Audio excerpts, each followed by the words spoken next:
নমস্কার বন্ধুরা, দেশউচি blogs channel থেকে সকলকে স্বাগত জানাচ্ছি। আশা করছি সবাই ভালো আছেন। আজকে আমি আপনাদের সাথে ডাটা আলু দিয়ে সর্ষের ঝালের রেসিপিটা শেয়ার করব। সম্পূর্ণ নিরামিষ এই রেসিপি গরম ভাতের সাথে খেতে খুব ভালোই লাগে। আশা করছি আজকের এই রেসিপিটা ভালো লাগবে।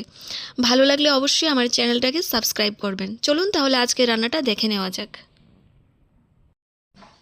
প্রথমে আমি ডাটাগুলোর আঁশ ছাড়িয়ে ডাটাগুলোকে ভালোভাবে কেটে নিচ্ছি। তো আমার ডাটা কাটা হয়ে গেছে। এখন আমি যেটা করব সেটা হচ্ছে আলু কাটবো। প্রথমে আলুর খোসা ছাড়িয়ে আলুগুলো কেটে নিচ্ছি। তো আলুগুলোকে আমি বেশি বড় সাইজের কাটবো না, একটু মাঝারি সাইজের রাখবো, না হলে আলুগুলো আবার সেদ্ধ হবে না। তো আমার রেডি হয়ে গেছে আলু কাটা। এবার আমি নিয়ে নিলাম কাঁচা লঙ্কা আর নিয়ে নিলাম সর্ষে। এবার আমি সর্ষে আর কাঁচা লঙ্কাগুলো বাটবো। আমাদের বাড়িতে যদিও মিক্সি আছে, কিন্তু মা ব্যবহার করে না বেশি একটা, মা বাটাই করে। তো আমিও এখানেই করছি। আর সর্ষে বাটার মধ্যে একটু নুন আর একটু হলুদ দিয়ে দিলাম, আর দিয়ে দিলাম কাঁচা লঙ্কা। এখন আমি লঙ্কা আর সর্ষেগুলো বেটে নিচ্ছি। আর সর্ষে বাটার মধ্যে কেন নুন আর হলুদ দেওয়া হয় আমি জানি না, আপনারা জানলে অবশ্যই আমাকে বলবেন কমেন্ট করে।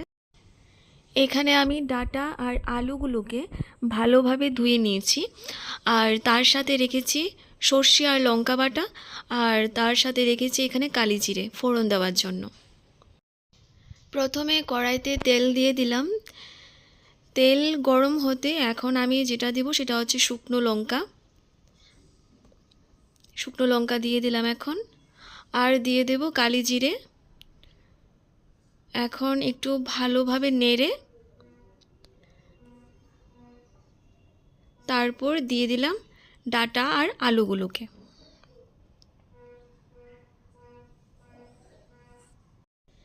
এবার আমি ডাটা আলুগুলোকে মিক্সড করে নিচ্ছি।